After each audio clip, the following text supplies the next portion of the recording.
Hi, everybody. My name is Suzanne Terry. I'm the children's librarian here at the Boston Athenaeum. We're so happy to see everybody here today. We have a lot of talent in this room today in picture books. We are having 3 people who write books and make pictures and illustrate books, authors and illustrators, and they're going to talk to us today about their books that just won a prize, a special prize called Boston Globe Hornbook Award. And I have a few announcements. First, I'd like to ask people to scooch up as close as they can here, the kids, because we're expecting a few more kids to come in. And we're trying to save the chairs for grandparents and grown-ups. So if you're able to sit on the floor, that would be great. And besides, you'll be closer and you'll be able to see when people are drawing here on the easel. Also, I'd like to tell you that this event is going to be available online, is going to be broadcast on WGBH, and you can access it by logging on to WGBH or the Boston Athenaeum website. Okay.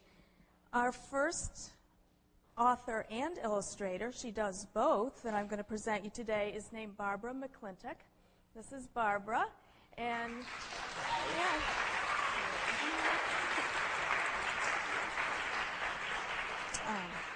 Barbara was born in New Jersey, and then she moved to North Dakota, and she lived there for a while, and now she lives in Connecticut. And she is the author and illustrator of some books that you might know. Molly and the Magic Wishbone is one. The Heartaches of a French Cat. Fantastic Drawings of Danielle. Tale of the Tricky Fox. The Gingerbread Man. She's illustrated those. And the book for which she won a prize is called Dahlia. Dahlia is about a little girl who received a doll for a present, but she doesn't like to play with dolls. So we'll see what happens with that. And then we will meet Phyllis Root and Helen Oxenbury, and they'll talk about their book, Big Momma Makes the World. After Barbara talks, you can ask her questions. After Phyllis and Helen talk, you can ask them questions. And after all of that is over, we'll go out and have cookies and punch, and the authors will be happy to sign their books for you. So, Barbara McClintock. Hi. Well, it's nice to see all of you. And I'm going to read my book, Dahlia, first, and then I will talk to you a little bit about why I wrote Dahlia and some of the research that went into it and just other comments. So,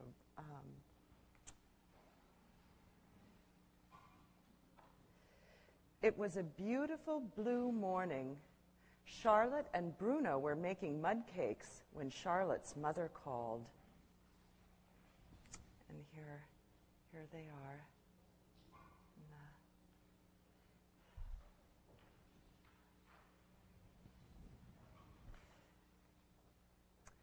There was a package for Charlotte. Inside was a doll. Her painted mouth was prim. She was dressed in linen and lace and delicate silk ribbons. Frail hands were covered with thin gloves. Charlotte found a note. Dear Charlotte, I saw this doll and thought of you. Tell your mother I'm coming for dinner.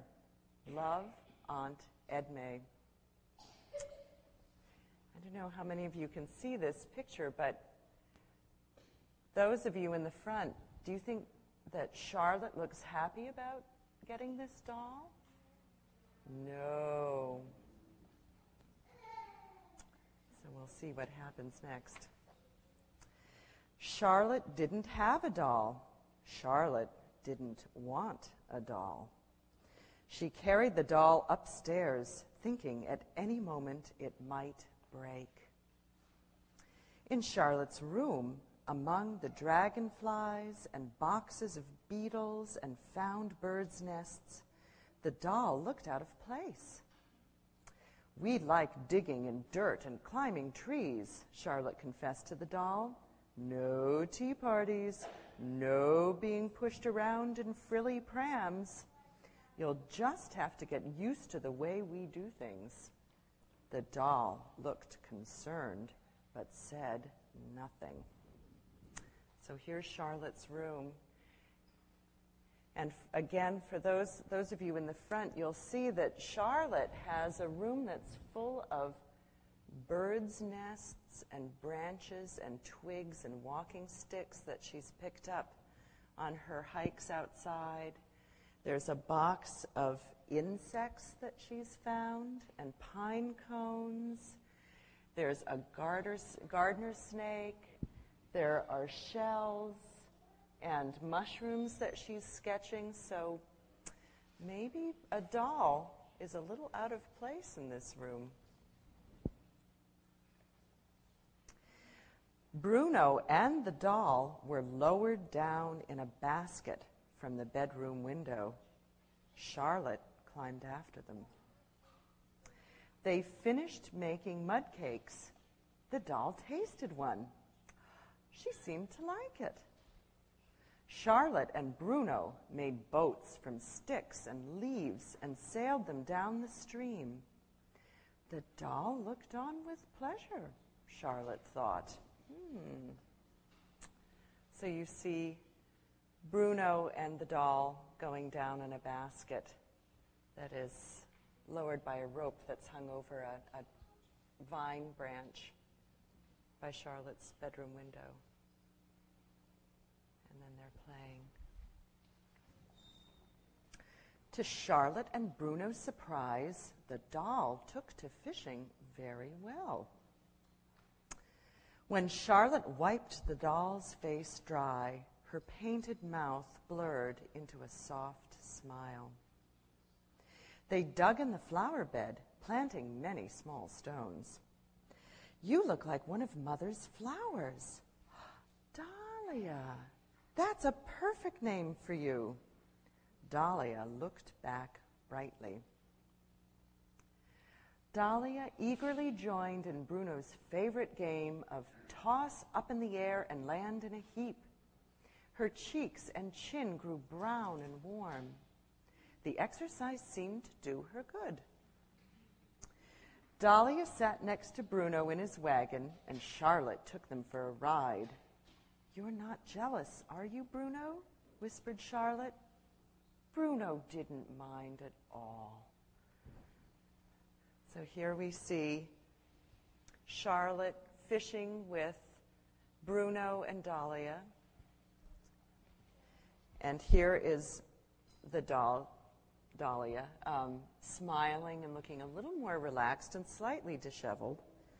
And the doll with a little shovel planting stones, being tossed up in the air and being pulled. Does she look a little sad? At the top of the hill, a cluster of boys stood with their wagons, ready for a race. "We'll race too," said Charlotte. "With a doll?" snickered George. "Dressed in lace?" snorted Paul. "She's braver than all of you," said Charlotte. Dahlia raised her chin slightly, ready for the challenge. And here we see the boys and their wagons on top of a hill, and Charlotte and Bruno and Dahlia just arrived.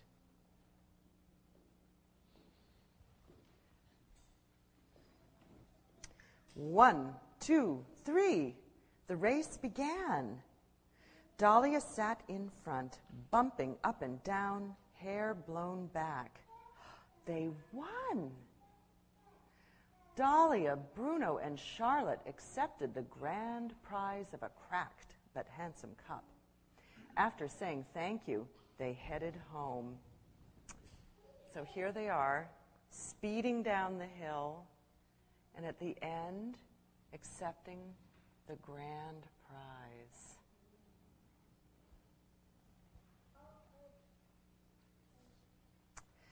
Oh, splendid day. They still had time to climb Charlotte's favorite tree. Up they went, Bruno in one pocket, Dahlia in the other, higher than they really should have gone. And, here they are looking up at Charlotte's favorite tree, And again, for those of you in the front, you can see Charlotte's house off in the distance.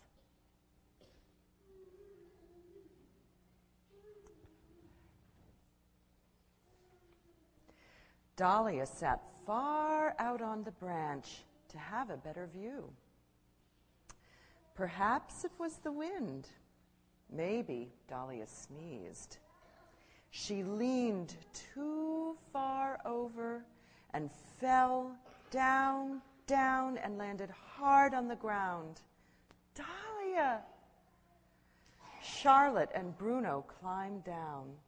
There she lay, lace and ribbons crumpled and torn. She smiled a little, not wanting to worry Charlotte too much. Charlotte grasped Dahlia and held her close. Poor Dahlia, Charlotte wept. My poor Dahlia. So here you see Dahlia on the branch, tipping over and falling, and Charlotte holding Dahlia, and Bruno looking on.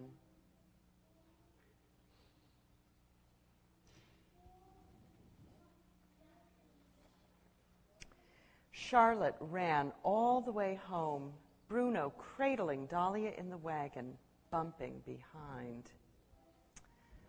So here we see a bird's eye view of Charlotte's house, and way down here is Charlotte pulling the wagon with Bruno and Dahlia.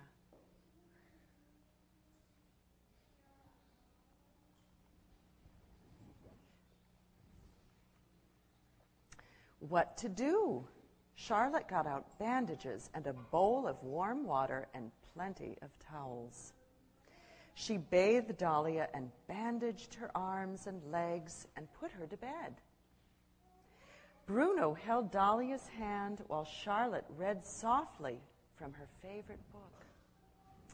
And here we see Charlotte getting the bandages out of a closet and wrapping Dahlia's arms and legs and reading to Dahlia while she's in bed.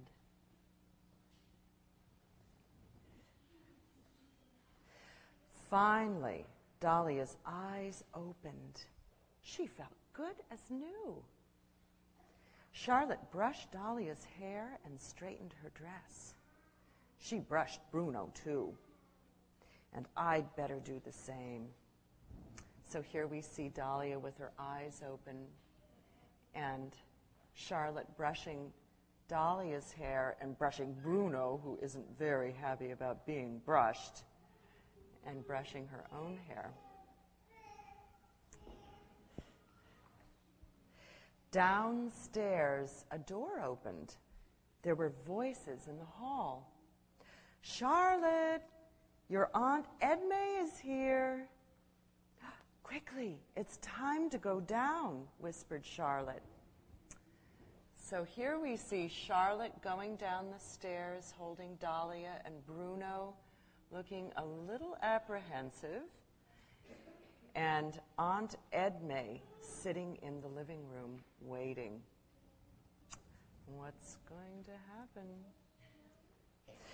There was Aunt Edme, frail hands folded in her lap. She was wearing lace and linen and silk ribbons, looking just the way Dahlia had in her box that morning. Charlotte, dear, how do you like your new doll?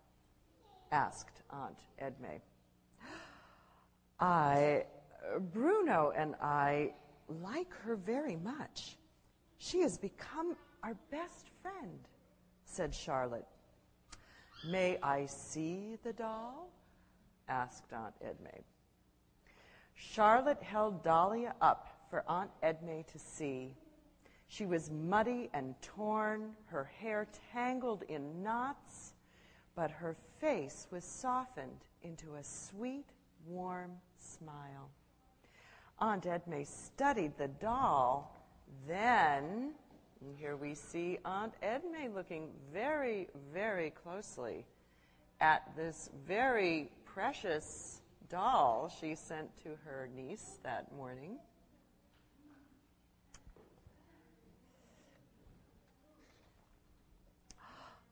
Aunt Edme smiled too. When I saw your doll in a shop window, I thought she needed to be out in the sunshine and played with and loved. I knew this is just what you would do for her. I only wish I could make mud pies and be tossed in the air, but I'm too old. Aunt Edme kissed Charlotte and Dahlia on the cheek. She shook Bruno's paw. From then on, Dahlia made mud cakes and climbed trees and rode with Bruno and was loved by Charlotte forever after. So here we see Aunt Edme, who turns out to be a really cool aunt in the end. and Charlotte and Bruno and Dahlia at the very end. So that is the story of Dahlia.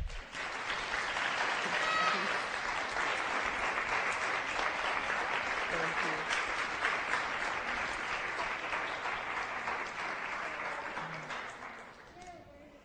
And now I'll talk a little bit about how I made Dahlia, the book Dahlia, and maybe do a quick drawing and then have you ask questions. So if you start thinking of a question, just keep it and in your mind, and then have it ready to ask the end. Now, Dahlia was a very special book for me because Charlotte is very, very much like me. I was a real tomboy when I was growing up, and I really hated dolls. And at a certain point, someone gave me a doll for a Christmas present, and I couldn't stand this doll. But I felt I had to play with it because it was actually my parents that gave me this doll, and I didn't want to hurt their feeling. So I played with the doll, and I wish I could say that she became my best friend. I never quite took to the doll I had, although I still have her, and I feel a little more attached to her. But I just thought, it would be so nice if Charlotte could make a friend of someone who was so different than her, who she didn't think when she first met that she would actually like. And probably some of you, have any of you ever met someone who, when you first met them, you didn't like them very much, and then later you found out that you really liked them a little or even a lot?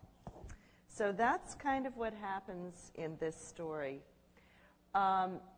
Also, the story is very special to me because this house is patterned after my grandmother's house in rural New Jersey. And the things in it are things that she traveled a lot, and she picked up odd things wherever she went. And those things appear in these pictures. So I went to Clinton, New Jersey, where I lived when I was a little girl, and I took pictures, and luckily the house was still there, so I could take photographs. And I went up on a hill, and if any of you ever visit Clinton, New Jersey, for whatever reason, you can actually recognize some of the houses and the buildings and the little graveyard here and the church that are in the town. So I had a lot of fun. This tree was a tree that's not far from my house in Connecticut. Wherever I go, I like to take pictures or sketch or just remember things that I see, and then later I put them into books. So it's a lot of fun to remember places you've been and people and objects you've seen. And Bruno was a little bear that I had when I was growing up too. But they were, so this book was very special to me, and it means so much to me that it has won the Boston Globe Horn Book Award because it is so close to my heart. And someday I hope all of you have a chance to do something that's very special to you and is recognized and acknowledged in such a special way. I also wanted to show you a little bit about how I think about characters. I took photographs of a little girl who lives down the street from me, and she posed for Charlotte. And I had done a rough sketchbook of all of the poses I wanted Charlotte to have, and I then had the little girl pose exactly and used the photographs to make Charlotte look more convincing and believable. But sometimes I don't use models, and sometimes I don't even draw people. Sometimes I draw animals with clothes, and I always have, even when I was the age of most of you and the younger of you here in the audience. I used to draw cats and dogs in tuxedos and ball gowns, dancing, and lizards and walruses. So I thought today I would do a quick drawing for you of my little 2-year-old cat, Pip. And I'm not quite sure what he's going to be wearing, so some of you might have to help me out. A ball gown? Well, Pip is actually a boy, so we could... A tuxedo? Does a tuxedo sound good? Should Pip be wearing a tuxedo? Okay. So we have Pip. Pip has big ears. Pip has very big eyes.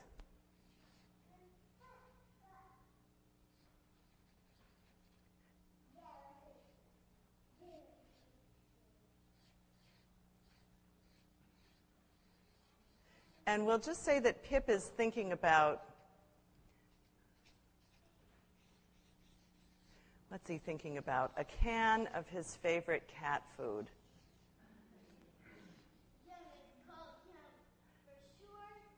Okay, we'll say. Okay, so we've got cat food. The top is off. There's a spoon in the food. Looks pretty good. So Pip is really, he's thinking about that.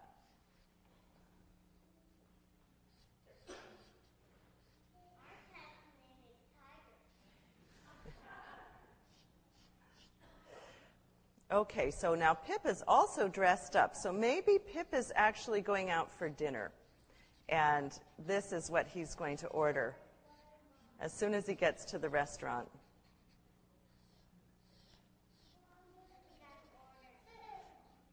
So he's probably holding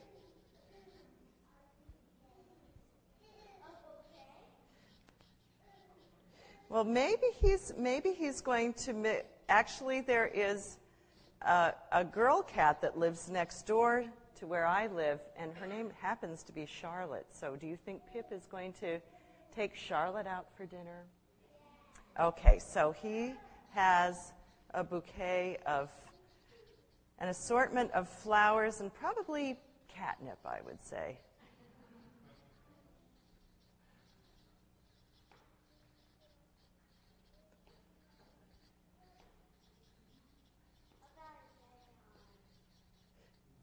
And we'll get to that in a minute. All right, so he is looking quite dapper. And he also, in his other arm, because he's looking so elegant, he has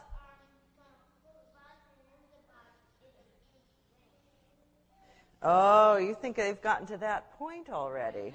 Oh, well, maybe that will be the next, that will probably be the next date. But at this point,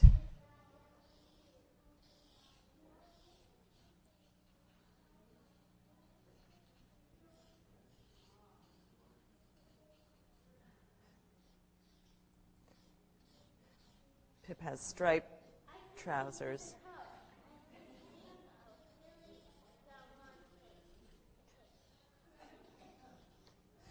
Okay, so someone suggested a cape, so I think that sounds good. Okay. I think you're my assistant today.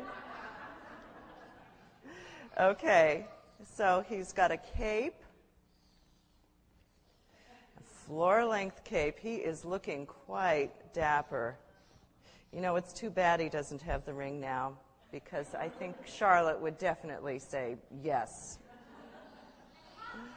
And his tail. So he's all set to go out. And you're right, he needs a hat, doesn't he? Okay. Well,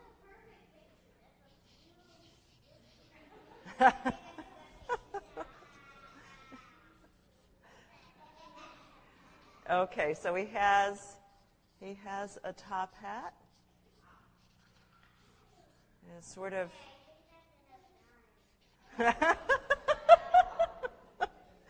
okay, and I think you're right. I think this probably is enough drawing, and there are other people who have to speak, so thank you very much.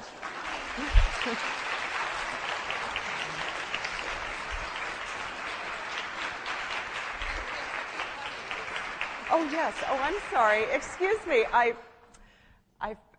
apologize. I forgot. I would like to have anyone ask any questions. Yes?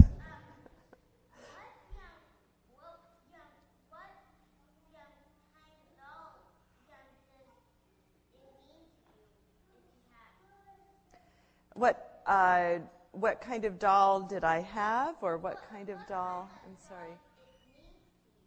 What does the doll mean to me?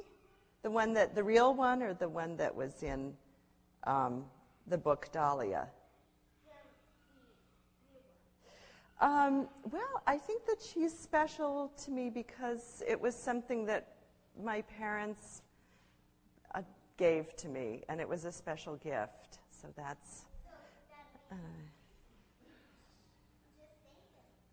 Yes, just thank them. I did. That's silly. Yes?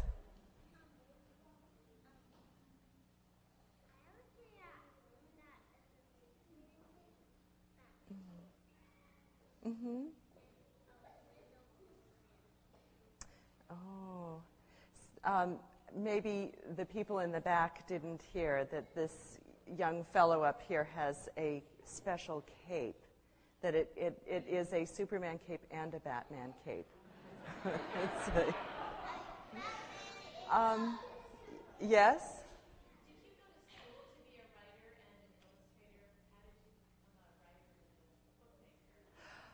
Well, that's an interesting story. I went to Jamestown College in Jamestown, North Dakota, because it was 2 blocks away from my parents' house. And I was there for 2.5 years. And I knew that I wanted to write and illustrate children's books. And I began primarily as an illustrator. I also played the violin, and I was very torn between becoming a music major and pursuing a career with drawing. And I thought 2 things. One was I was an okay violinist, so I would probably wind up playing with a small orchestra somewhere in the Midwest. But if I drew, it would be something that would be all my own. And I had been drawing for a longer period of time than I had been playing the violin. So when I was 19, my art professor encouraged me to pursue my interest in children's books. And I said, well, I don't know anyone who does children's books, who knows how to go about it. And he said, well, why don't you call someone who does? And I said, well, I admire the work of Maurice Sendak, but I would never call him. And my art professor said, why not? Just call him up. And I'd read an article about Maurice in Time magazine, and I knew he lived in a town in Connecticut. So I called the information in this town, and they gave me his phone number. He was actually listed. And I called him up, and I said, I'm 19. I'm going to college in North Dakota. You don't know me, but I want to illustrate children's books. How do I go about it? And he was wonderful. He talked to me for 20 minutes. He told me how to put together a dummy book. He encouraged me to move to New York and show my portfolio around. And regarding your question about school, I said, well, shall I go to an art school? And he said, absolutely not. It'll put so much garbage in your head, it will take you 10 years to get rid of it. So I actually decided that I would get on a plane and fly to New York, not knowing a soul, with my suitcase, and I took a bus to Port Authority from the airport, called the Y, and they were booked, so they referred me to a women's hotel. I found a room there, and the next morning I went through the Manhattan Yellow Pages, and I called every publisher listed in the Yellow Pages and made appointments with the editors of all of these companies. And I decided that if I didn't get any work, I would give it a year, and if nothing happened, I'd go back to school. And luckily, I started getting work right away, and I've just been working ever since. Now, I did take classes at the Art Students League and at Parsons, so I have picked up courses along the way that have taught me certain techniques that I needed to know.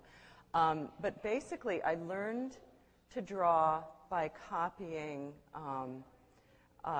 artwork of artists that I admired out of library books. So my education was in libraries, and just hours and hours and hours of copying Daumier and Delacroix and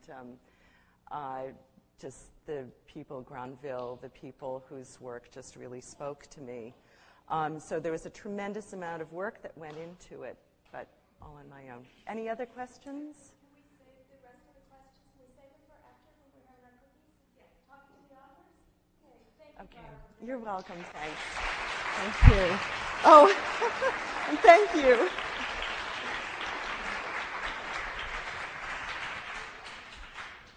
Okay, now I'm going to introduce to you two people, one illustrator and one author, who made this book, Big Momma Makes the World. And this is the book that won the prize last night at the ceremony. So we have an author from the United States and an illustrator from England who worked together to make this book. And which is which? Which is which? Who do you think is from England? Let's hear you say your names and a few sentences, and then we'll know. And so Helen is from England, and she's the illustrator. I told them the answer, I know. And Phyllis lives in Minnesota. You know where Minnesota is. So first Phyllis wrote the words for the book, and then Helen made the pictures for the book. And I think you'll like this book very much. Some of you may have some other books at home by these authors. Phyllis has written a new book that just came out recently called Oliver Finds His Way, about a bear. Maybe you've read that book. And Helen has written many, many books and illustrated books, such as, we have some of them back here. We're Going on a Bear Hunt. You might know that one. And also she illustrated Alice in Wonderland, one of many copies with illustrations. So please welcome Phyllis and Helen.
All right.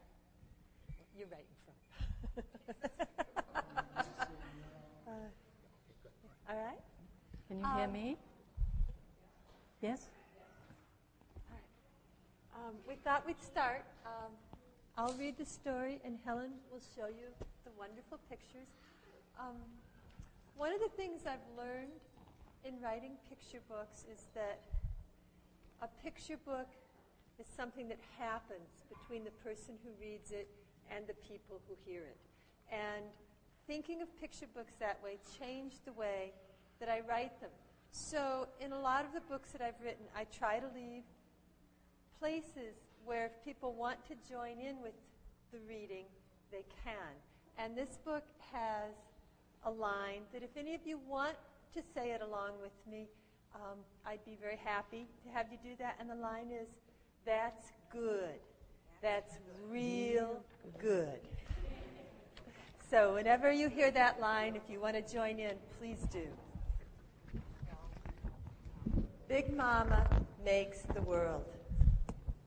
When Big Mama made the world, she didn't mess around. There was water, water everywhere. And Big Mama saw what needed to be done all right. So she rolled up her sleeves and went to it. Wasn't easy either with that little baby sitting on her hip. Didn't stop Big Mama, though. Not for a minute. "Light," said Big Mama. And you better believe there was light. "Dark," said Big Mama. And there was the dark, just as big as the light. "You two got work to do," Big Mama said. "Don't you be fooling around none." Then she looked at the light, and she looked at the dark, and she looked at that little baby looking at the light and the dark, smiling and cooing, and Big Mama said, "That's good. That's real good." That's how the first day went by. Next day, Big Mama looked around. "Can't tell my up from my down," said Big Mama. "Better have some sky here." And there it was, one big sky wrapping over everything, soft and blue as a baby's blanket. Wasn't much else yet, but water and light and dark and sky, all doing what Big Mama wanted them to do. And Big Mama, she was pleased, all right. "That's good," she said. "That's real good." That's how the second day went by.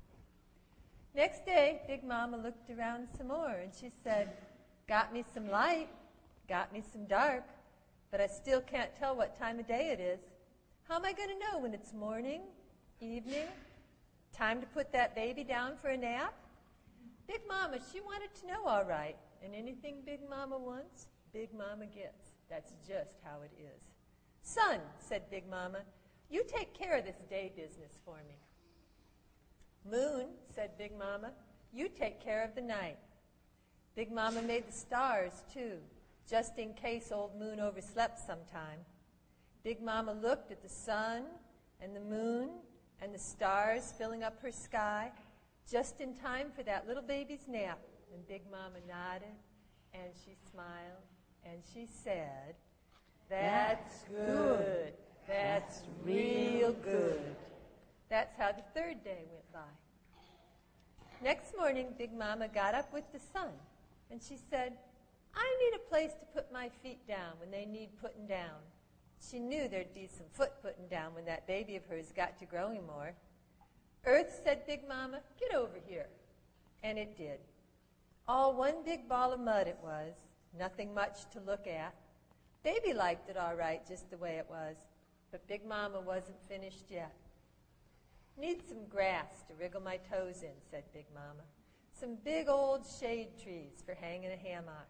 Papayas and oranges and boysenberries for eating on." That's how it was then, just like Big Mama said, little baby sucking on a mango, and grass and trees and fruit all over the place, like somebody tipped over a fruit stand. Big Mama, she looked at all that earth, and she said, "That's good. That's real good." That's how the fourth day went by. Lots of folks would be plenty pleased that Big Mama, she doesn't quit a job till it's done and done right. Big Mama looked at all that water and earth and trees and sky and sun and moon and stars, and she said, "Awful quiet down there. Better have some whales. Better have some birds. Better have some fish." That's exactly what happened, all right. Pretty soon there were more whales and catfish and mockingbirds and crows than a little baby could shake a stick at, which a little baby could do if a little baby wanted to, since Big Mama had already made all those trees full of sticks. Big Mama looked at all that action, and she said, "That's good. That's real good." That's how the 5th day went by. Big Mama was about ready to be done with it all. Making a world was a lot of work, what with the laundry piling up and the dishes needing doing. She figured she better finish things off in one big bang. "I need me some creepers and crawlers," said Big Mama. "Some runners and jumpers, some diggers and divers. Everybody else wants to get creative. This here's your chance. Hedgehogs and night crawlers, raccoons and garter snakes, rabbits and polar bears." That's how Big Mama made them all. One big bang.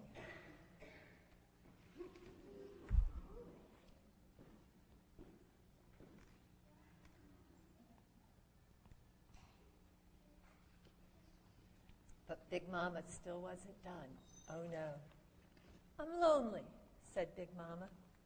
"Who's going to sit on the front porch and swap stories with me? Not these creepers and crawlers.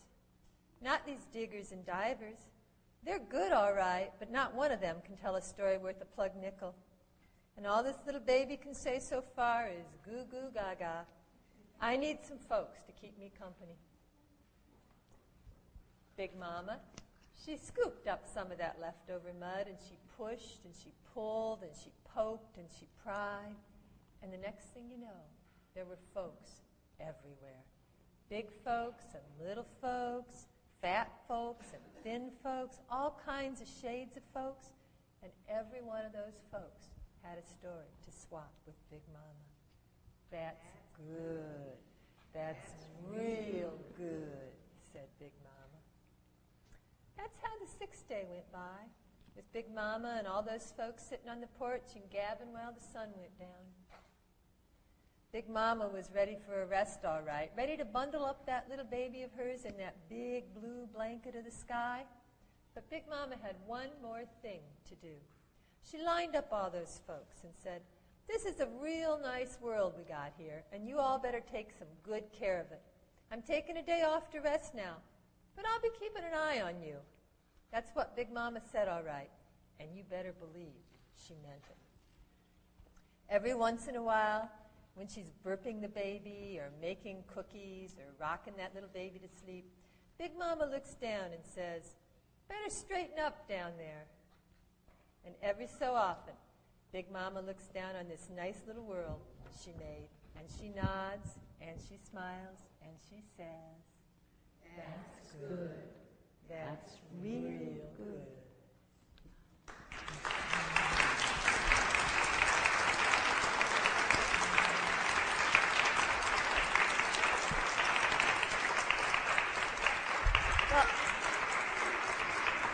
Give yourselves a hand, too, for doing such a good job. Y'all did a real good job.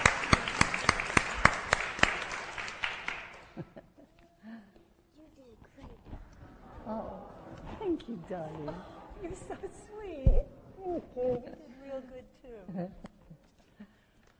Did you like that story? Yes. Yes? Which bit did you like best? Best of all, do you think? Probably the whale. The which? The whale. The whales, yes. Yes, all those lovely creatures that she made. They asked us to talk about what it was like to work together. And since I'm in the States and Helen's in England, It was a bit difficult. but some interesting things happened in the making of this book. And one of them, that I don't know if you knew about or not, was that at some point when I was writing this story, Big Mama didn't have a little baby It was just Big Mama. Did you know that? No, I didn't know that. I thought she always had a little baby. Well, when I first made up stories that I told my children when they were little, we used to take trips, and long trips in the car, and we'd drive through country that none of us had ever seen. And to sort of pass the time, we would make up stories about how the world got to be the way it was. And God was always making the world in between, doing her laundry and punching down her bread dough. And as soon as she turned her back, along would come her little baby, looking for trouble. And so the world never ended up quite the way she meant it to be. But it was still a fine world when they were done. So when I first wrote this, though, there was no baby in it. And my editor said, well, how can she be Big Mama if she doesn't have a baby? And so we put the baby in. And I'm so, so delighted because my favorite things in these pictures are this little baby. You know, it's just the most wonderful little baby. It's got the most wonderful little baby butt, which I think is cute. It's such a sassy little little body. And so I'm just so pleased that the baby got back into the story. Yes, so am I. That's really interesting. I didn't realize that. Yeah. And one other thing that happened that I thought was very interesting, do you want to tell them about how you go about doing that? Yes. When I first read this story, I thought, oh, yes, what a lovely thing to illustrate, to do all the pictures. And then I thought, but it's so difficult. How on earth am I going to do it? You feel like that sometimes, do you? It's something you say you like to do, but you just find it so difficult. So, I can draw perfect. can you first go? Well, Dinosaurs, make-believe dinosaurs. Yes. Well, I had to do lots and lots and lots of practicing until I got these two characters exactly as I wanted them. And it was quite difficult. I nearly gave up once or twice. But in the end, I decided how Big Mama and the baby would look. And I did it. I first of all work, and I do a dummy book, which means not like the real proper book, but just bits of paper all stuck together with rough drawings on them. And then when I get that right, I start all over again and do the colour. And what very funny story with this is that when I started to do the colour, I saw that the beginning of the book had all very cold pictures of blues and whites and greys. And this was because Big Mama was taking just too long to create the sun. So we asked Phyllis, could you possibly make Big Mama create the sun earlier on in the story? And this was all from me in England and Phyllis in America. And so these letters went backwards and forth. And Phyllis said, yes, of course I can do that. And she did it beautifully. And so I was able then to get colour, warm, earthy colours and vibrant reds and pinks and oranges into the pictures much earlier on. And a lot of authors say, no, I'm not going to change anything. But dear old Phyllis, she didn't mind. I love it when all the colors came in. This was one of my favorite pictures. Yes, because actually in the end it worked quite well with the contrast of that rather cold, chilly beginning and then all the colours suddenly coming. And you'll have to see this picture up close, but I yes, thought that was did you see here? Did you see There's a picture there. Big Mama there? But there's no light yet, so it's very, very hard to see. And one of the things that, I don't know if it was about rearranging creation, which I had to think about it a little bit, because I was following the biblical order of creation. Yes. Felt a little, uppity to go in and rearrange that. But at one point, you sent the editor this, is that right? And they sent it to me. And this was when Helen had started to put how the book was going to look. And one of the things you have to think about when you make a picture book is what words will go on what page, and when will you turn the page, because you don't want too many words on one page and none on the other. And I started to look through this, dummy. And you might notice that some of these pictures aren't like the ones in the finished book, because you make No, changes you have to too. do lots and lots and then decide which is the right one.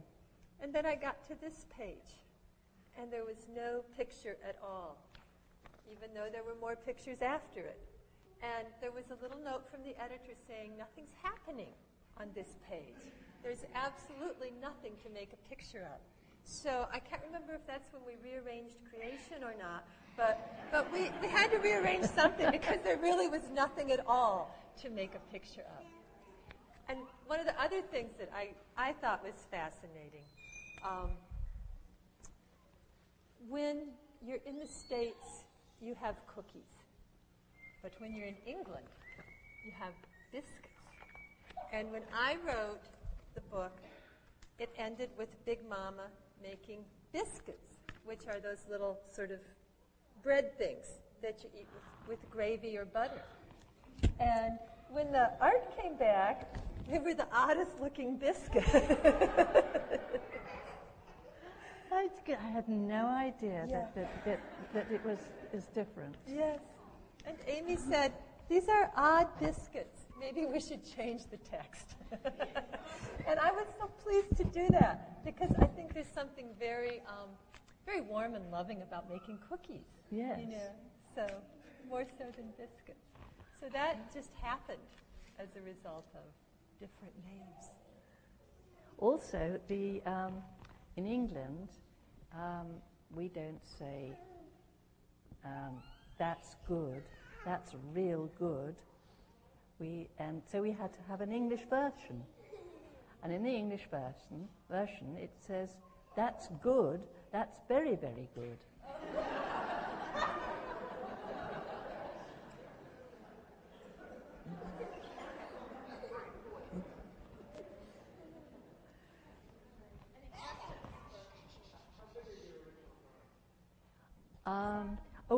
The dummy I work on is the size of the final.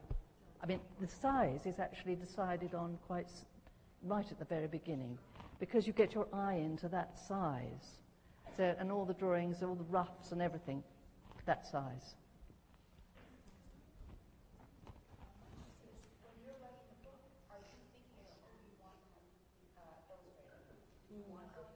Oh, I was delighted when Amy said Helen might want to illustrate that. But no, actually, That wasn't what she She said, who did you want to illustrate it at the beginning? Oh, but I didn't even think about that. No, I really don't think about it. I just try to write the best story I can, and then wonderful things happen. Yes, I don't think you do think as far ahead as that. Sometimes I do. The first book I ever had published, I saw pictures so clearly in my head, and when the art came in, it was so wrong, compared to what my head was. But they were such wonderful, wonderful pictures that it didn't take me long to get over that. And so now if I see them in my head, I just see them when they go. Because just as there's so many ways to tell a story, there's so many ways to show the story, too. Yes.